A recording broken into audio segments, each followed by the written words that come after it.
జై స్వరాజ్ టీవీ వాళ్ళకి మా యొక్క ధన్యవాదాలు ఈ అవకాశం ఇచ్చినందుకు.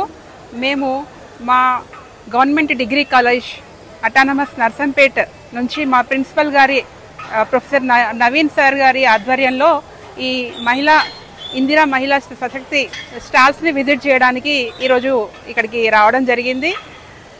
ముఖ్యంగా మహిళలు ఆర్థికంగా నిలదొక్కున్నప్పుడే వాళ్ళ కుటుంబాలు కానీ, తద్వారా సమాజం కానీ, తద్వారా దేశం కానీ అభివృద్ధి పదంలోకి వెళ్తుందనే విషయం మనందరికీ తెలుసు.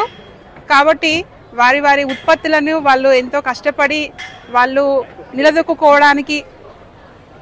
నిలదొక్కుకోవడానికి చేసిన ఉత్పత్తులను మనం ఎంకరేజ్ చేయాల్సిన అవసరం ఎంతైనా ఉంటుంది. కాబట్టి మేమంతా ఒకసారి వాళ్ళని చూసి వీలైతే కొనుక్కొని, నిజానికి వాళ్ళని మేము అన్నీ చూసాము.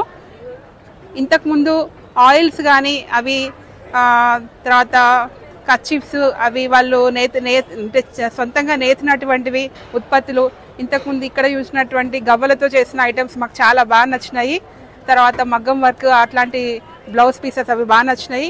ఇవన్నిటిని దృష్టిలో పెట్టుకొని ఇంకా విరివిగా ప్రజలందరూ కూడా, అంటే ఇక్కడ ఉన్న వాళ్ళు, లోకల్లో ఉన్న వాళ్ళందరూ కూడా ఈ స్టాల్స్ని విజిట్ చేయాలని చేసి, మనకి రేట్లు కూడా అంత ఎక్కువ ఏం అనిపించలేదు మాకైతే.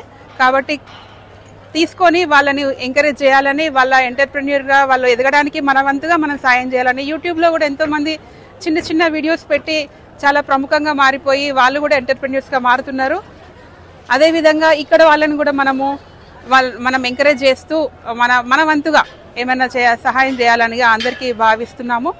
సో రేపటి మన ముఖ్యమంత్రి గౌరవనీయులు శ్రీ రేవంత్ రెడ్డి గారు కూడా ఎంతో ప్రాముఖ్యతనిచ్చి మహిళా శక్తికి ఈ పెద్ద ఎత్తున, చాలా భారీ ఎత్తున ఇక్కడ చూస్తే కనిపిస్తుంది, చాలా భారీ ఎత్తున ఈ స్టాల్స్ ఏర్పాటు చేస్తున్నట్టుగా మాకు అర్థమైంది. సో ఇవి అందరినీ ఎంకరేజ్ చేస్తున్నందుకు చాలా ధన్యవాదాలు. మహిళా సాధికారిత విభాగం మా కాలేజ్ పక్షాన మరొకసారి అందరికీ పిలిపిస్తున్నాము. అందరూ వచ్చి పార్టిసిపేట్ చేయండి. ఈ అవకాశాన్ని మాకు ఇచ్చినందుకు ధన్యవాదాలు.